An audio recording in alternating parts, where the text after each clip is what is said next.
Kate Middleton et le prince William ont commémoré l'Anzac Day à Londres lundi, au cours duquel leur dignité et leurs paroles respectueuses ont touché les fans.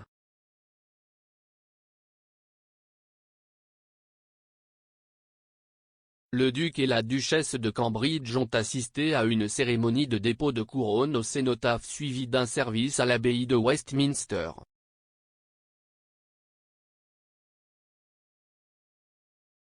Cette journée rend hommage aux milliers d'Australiens et de Néo-Zélandais qui ont été perdus lors du débarquement de Gallipoli pendant la Première Guerre mondiale.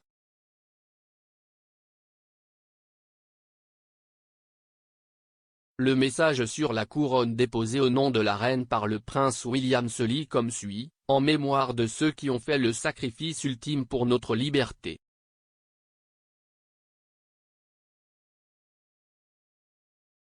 L'utilisateur de Twitter @love4cambridge s'est rendu sur la plateforme de médias sociaux pour féliciter le duc et la duchesse en disant: « C'était merveilleux de voir notre duc et notre duchesse rendre hommage à ceux qui sont morts afin que nous puissions avoir la liberté aujourd'hui. »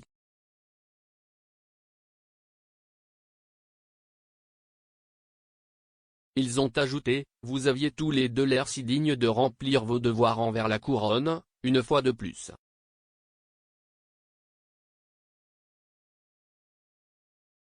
Que Dieu bénisse tout ce que nous avons perdu, et que Dieu vous bénisse tous les deux.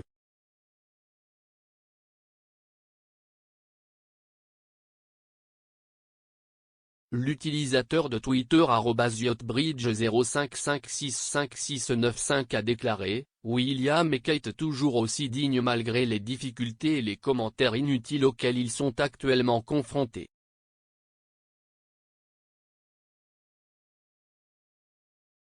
Vous avez beaucoup de soutien, soyez forts et continuez à faire ce que vous faites.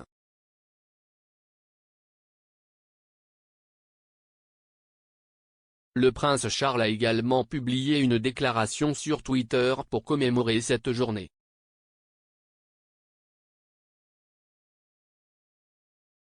Le communiqué indique que le prince de Galles et la duchesse de Cornouailles pensaient à toutes les troupes courageuses qui ont enduré en 1915.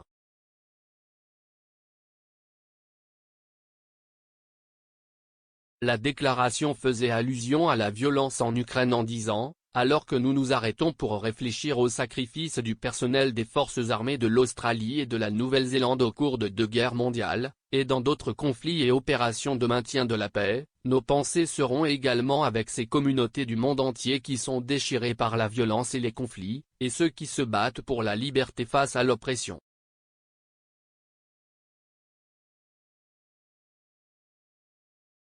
Le doyen de Westminster a discuté plus directement du conflit ukrainien pendant le service en déclarant: « Dans les foxholes d'Anzakov, les bunkers des villes brisées d'Ukraine, dans les profondeurs de l'éloignement et de l'isolement dans la pandémie, nous apprenons encore et encore ce qu'il doit être rejeté uniquement sur nos ressources humaines. »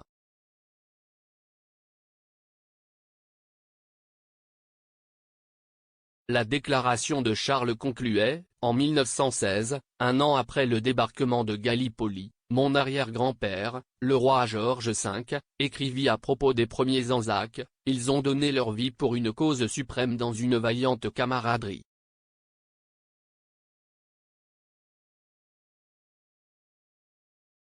106 ans plus tard, la camaraderie galante reste une marque distinctive des hommes et des femmes en uniforme de Nouvelle-Zélande et d'Australie.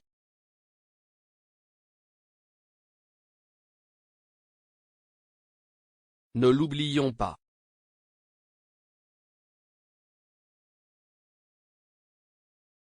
Beaucoup ont remercié le prince de Galles pour ses paroles qui sont très appréciées en ce jour sacré.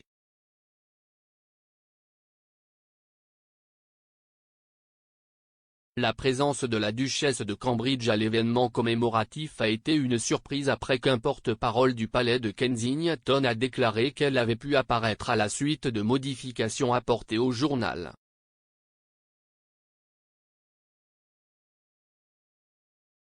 Les fans ont noté que la duchesse avait l'air phénoménal lorsqu'elle est arrivée à l'abbaye de Westminster pour le service de l'Anzac Day.